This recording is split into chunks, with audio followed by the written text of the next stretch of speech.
नमस्कार मित्रांनो, समजा उद्या सकाळी तुम्हाला बातमी कळाली की तुमच्या शेजारच्या काकांनी लॉटरीमध्ये 1 कोटी रुपये जिंकले, तर तुम्ही काय म्हणाल? नशीबवान आहे माणूस. पण जर त्याच काकांनी शेअर मार्केटमधून 1 कोटी रुपये कमवले तर लोक काय म्हणतील माहिती आहे का? काहीतरी काळा बाजार केला असेल किंवा नशिबाने जुगार लागला असेल. आपल्या मनामध्ये हेच बसले की कष्टाशिवाय किंवा नोकरीशिवाय आलेला पैसा म्हणजे सट्टा किंवा जुगार. पण आज मी तुम्हाला अशा एका सत्याचा आरसा दाखवणार आहे जो बघितल्यानंतर तुम्हाला कळेल की आपण वर्षानुवर्ष किती मोठ्या गैरसमजात जगत आलोय. आजचा विषय आहे शेअर मार्केट हा खरंच पैसे छापण्याचा मशीन आहे का तुमचं घरदार विकणारा एखादा जुगार? व्हिडिओ शेवटपर्यंत बघा, कारण आज मी अशा काही गोष्टी सांगणार आहे ज्या तुम्हाला कोणी सांगणार नाही. सगळ्यात आधी आपण जुगाराची व्याख्या बघूया. जुगार म्हणजे नक्की काय? तुम्ही पत्त्यांच्या क्लबमध्ये गेलात, पैसे लावले आणि आता सगळं नशिबावर आहे. पानं चांगली आली तर तुम्ही राजा, नाहीतर तुम्ही फकीर. तिथे तुमचं डोकं चालत नाही. आता शेअर मार्केटकडे वळूया. समजा तुम्ही एशियन पेंट या कंपनीचा शेअर घेतला. आता विचार करा, दिवाळी आली की लोक घर रंगवतात का? हो. लग्न सराई आली की घराला रंग लागतो का? हो. मग जोपर्यंत या जगात घरं आहेत आणि माणसं ती रंगवणार आहेत तोपर्यंत त्या कंपनीचा माल विकला जाणारच. जर कंपनीचा माल विकला गेला तर तिला नफा होणार आणि जर तिला नफा झाला तर तुमच्या शेअरची किंमत वाढणार. यात जुगार कुठे आहे? हा तर एक शुद्ध कॉमन सेन्स आहे. तुम्ही एका चालणाऱ्या व्यवसायात डोळे उघडून भागीदारी करताय.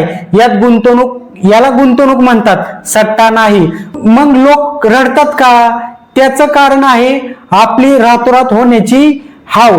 लोकांना वाटतं की आज अंबानीच्या कंपनीत पैसे टाकले की उद्या सकाळी अंबानीने मला त्याच्या हेलिकॉप्टरमध्ये फिरायला नेलं पाहिजे. मार्केटमध्ये 2 प्रकारचे लोक येतात.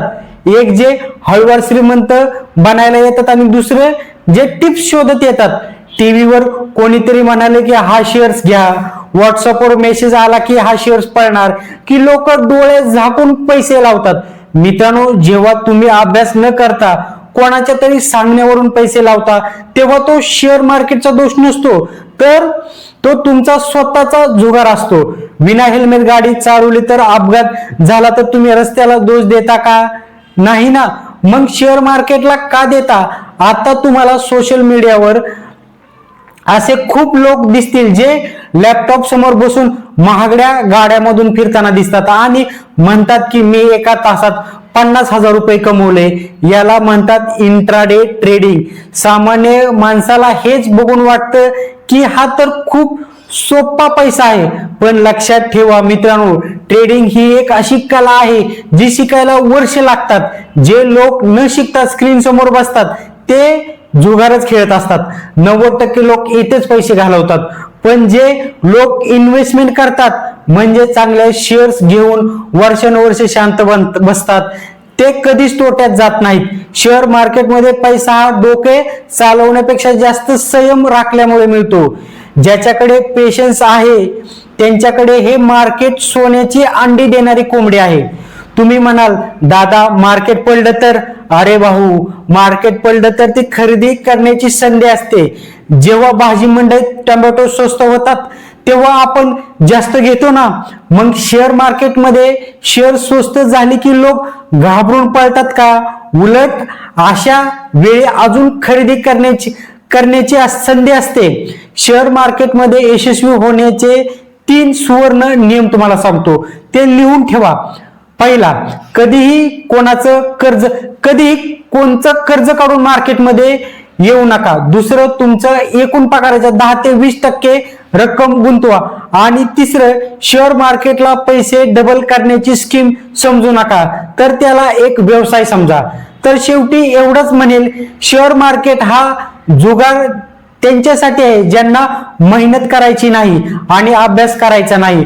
पण जर तुम्ही डोकं शांत ठेवून थोडा अभ्यास करून आणि लांबचा विचार करून यात उतरलात तर तुमच्या 7 पिढ्या बसून खातील एवढा पैसा हे मार्केट देऊ शकतं। जुगारी बनायचं की बिझनेसमॅन हे आता तुम्ही ठरवा।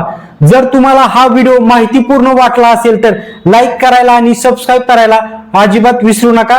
धन्यवाद।